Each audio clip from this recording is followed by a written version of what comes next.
Hi there, if you want to deep dive into this aquarium, setup, equipment, etc. Stick around, please enjoy. See you soon. Hello, Hardscape here, and if you're new to the channel, thank you for watching and please hit that subscribe button. If you've already subscribed and you watch my channel regular, thank you guys for watching. It's been a while, I know, being on camera, I don't know what happened, someone just came along and says, hey, confidence, took it away.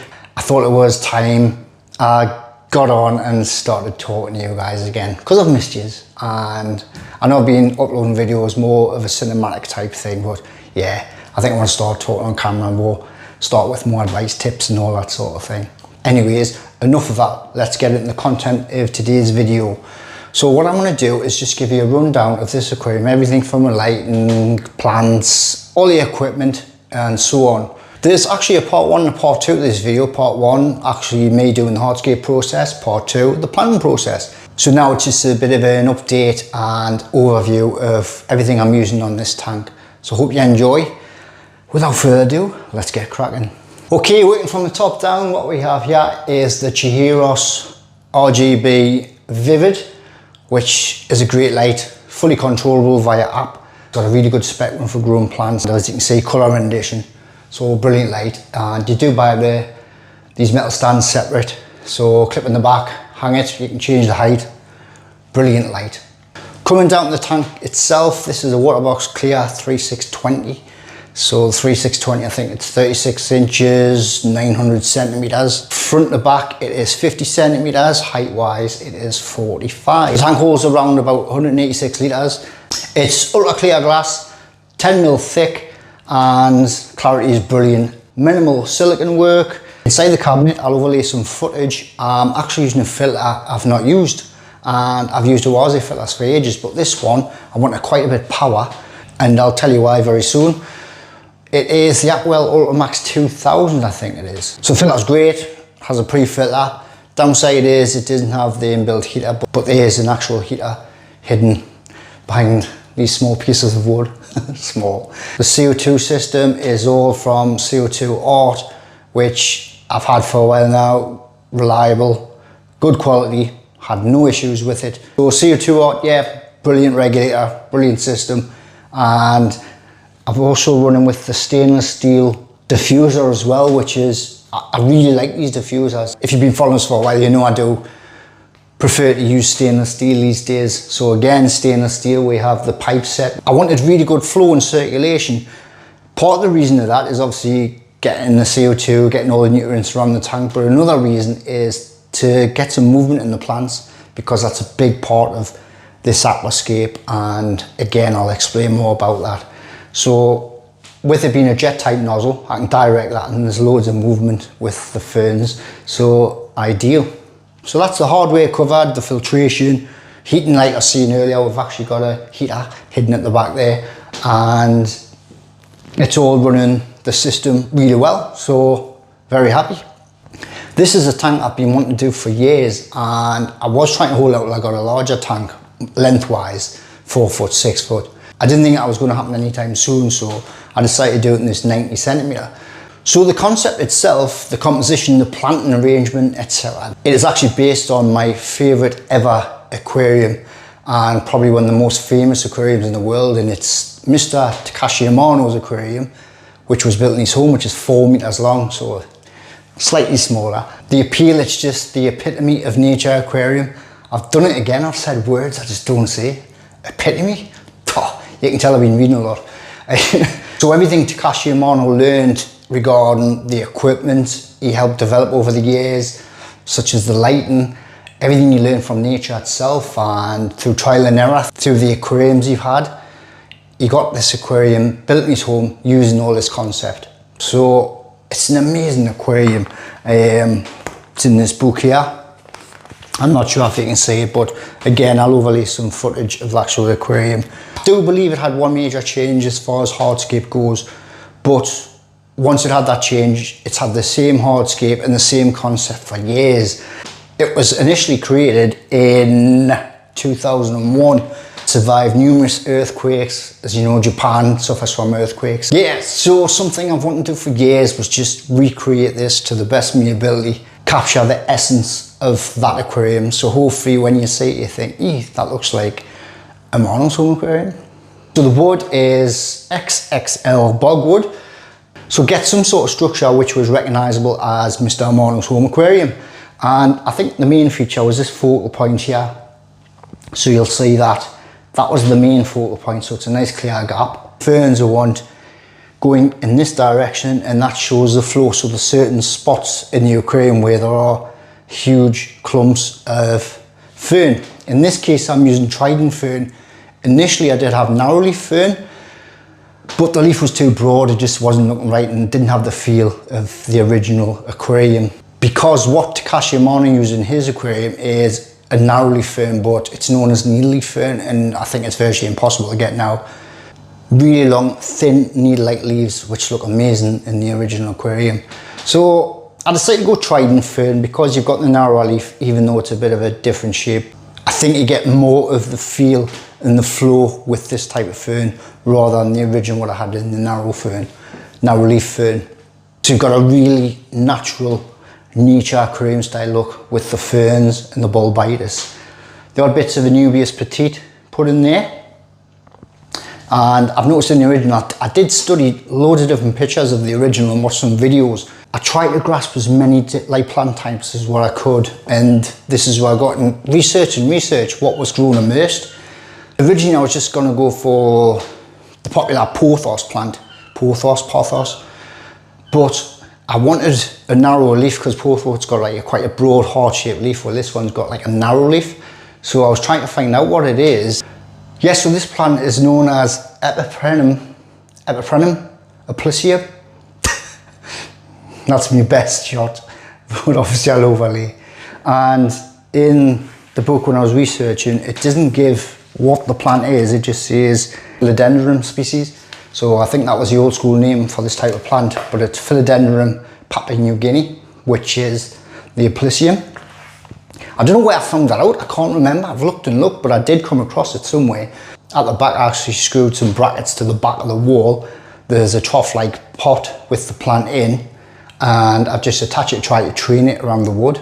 But I actually done a little experiment, trimmed it off to see how it would do in the water, because I wasn't too sure. And it's actually grown, it's got the roots. And if you look at pictures of Mr. Amano's original aquarium, you'll see the long roots coming down, which looks amazing, looks natural. So that's what I'm aiming for here. And there's actually some roots coming down at certain points, and it's starting to take shape. So just keep on training the plant so I get the nice bushy leafed appearance above the water. So all going well. Not many stems in the back. Again, doing the research, looking at the tank, all I could see was various species of Rotolas. I wasn't 100% which ones I had seen, so I initially went for Rotola HRR and Rotola rotundifolia green. You can spot the Rotola green and the reddish looking plant, which I believe was HRR. Early days with the stems are still really short. I think with the depth of the tank, the height of the light, it's going to take me a while, but I think they're secondary and not so important in the tank. The main emphasis was getting the shape. So on this side to my right, I noticed there was a piece of wood actually angled into the corner, and on the opposite side, they're coming down with bulbitis grown over. So on this side was the bulbitis dominating, and on this side it was the fern dominating. So I've had to swap plants around from the narrowleaf to the trident fern to get the shape I was after. So it's studying, looking at the pictures and trying to match it as best I could. I used Frotostone. I just like the detail of Frotostone. They do call Frotostone the European Manton stone. Shimano used to use Manton stone quite a bit. Sand is a mix of ADL Plata sand and Dua river sand. So I think it's Dua tropical river sand. I've mixed the two together. That was to get a more natural looking sand, and the pebbles I deliberately used like a larger size gravel. I'm really sad here because what I done, I had a bag of gravel and I picked out all the beige creamy ones. Sad, and put them separate. That's dedication for you, yeah. So the pebble size will give good definition to the fish size. That was the purpose of using that instead of using the smaller gravels, because when you see the smaller fish next to the larger gravel, it creates that sense of illusion that the tank's bigger than what it is, which I'm hoping. Obviously standing next to it, you can't tell. So now after lots of tweaking, I think I've actually got the look I'm after, and it does match fairly well with Amano's home aquarium. And it's just a case of now letting that fully develop. So it's going to take a while with lots of slow growers, and I'll keep snipping away the bigger growth and keep things as compact as possible, because what I don't want is all the ferns just blending into one, because eventually will if I just let them go. So I want them kept in their own areas, which will help identify it to Takashi Amano's aquarium. I've recently just added some fish from another aquarium, a little bit shy at the moment. There's only a handful in. I think there's about 8 lamb chop rasboras in. SPI, I do believe they're called. Yeah. And we've got the usual algae crew, so there's a Mano shrimp in there. We've got some hornierite snails or cliff-on snails. We have some otocinclus in there. Love ottos. I've also attached a bit moss. I'll try and get a more detailed picture for you, but I've just rubbed some coral moss actually into the wood itself. I was tempted to put some moss on the actual wood, which is submerged, but I didn't want the hassle of maintenance. I wanted a bit easy maintenance. If you grow moss or you do grow moss yourself, as much as it's great and looks natural, it's a pain. And when I've got so many tanks to look after, I said no. But coral moss is a really good alternative because it doesn't need trimming as much and it looks great, to be honest. So yeah, hopefully we'll get some immersed moss growth. So if you're a fan of Takashi Amano and you have seen the home aquarium, or if you visit the home aquarium, leave a comment below and tell us about our experience. I'd love to read that. ADA showroom and Takashi Amano's home aquarium, it's just, that is major bucket list thing for me. So if you have visited the original, like I say, leave a comment and I'll have a read that comment. If you're a fan of Mr. Amano's work and you've actually seen the original on pictures, let me know in the comments below. Have I achieved roughly what I was aiming for, which is the essence of it? Obviously it's going to be hard to go from a 4-meter aquarium to a little old 90 centimeter. You could say, yes, I'm imitating, I'm copying, it's easy, but believe me, it's not. I found this one of the hardest aquariums I've done because the details are so specific and you can't hide anything. I set myself up for a big challenge doing this, but I've enjoyed it, but it's been quite hard. But if I've captured the essence of it, I'm well and truly happy. And if you guys recognize that, I'll be even happier. A little word on maintenance. The wood, with it being so big, was leaching a lot of tannins, and it had that horrible yellow colour. So I was doing lots of water changes. The filtration, which I forgot to mention, is filled with matrix and Seachem, which is really helping. I think it's getting there now. I had a water change a couple of days ago. Still got that yellow tinge, but it is getting better day by day, and I'll keep up with those water changes. Because I don't mind doing the water changes, to be honest. It's quite easy with this. If I'm not doing full on maintenance, I can just stick a hose in, run some off and fill it really easy. So I will aim to just do water changes once a week, around about 50–60%. Initially for the first couple of weeks I was dosing with Seachem Flourish Advance, which is great for stimulating bud and root growth. So I used that for the first 2 weeks, nothing but that. Now I've stopped with that and I'm dosing daily with Seachem Trace, Flourish Potassium. And because there's not much stock in there, I have been dosing nitrogen once or twice a week. So I am running CO2 on this one via the diffuser, which is running at 7 hours a day. The lights, photo period, 7 hours a day. CO2 comes on 1 hour before lights on and goes off 1 hour before lights off. So before there's a build-up of CO2 before the lights come on for photosynthesis, and the plants can utilize the CO2 that's left before lights out. So that's the gist behind that. So that's a general rundown of this aquarium, the inspiration behind it. Like I was saying earlier, if you want to watch a more detailed approach of the hardscaping process, the planting process, if you just watch those videos, part 1, part 2, I will leave a link in the description to those videos, and if you enjoy them, please give it a big thumbs up. That'd be very much appreciated. Just before I go, there's one other thing. This t-shirt I'm wearing, I've got this one and a few other designs. I will be opening an online shop stroke website.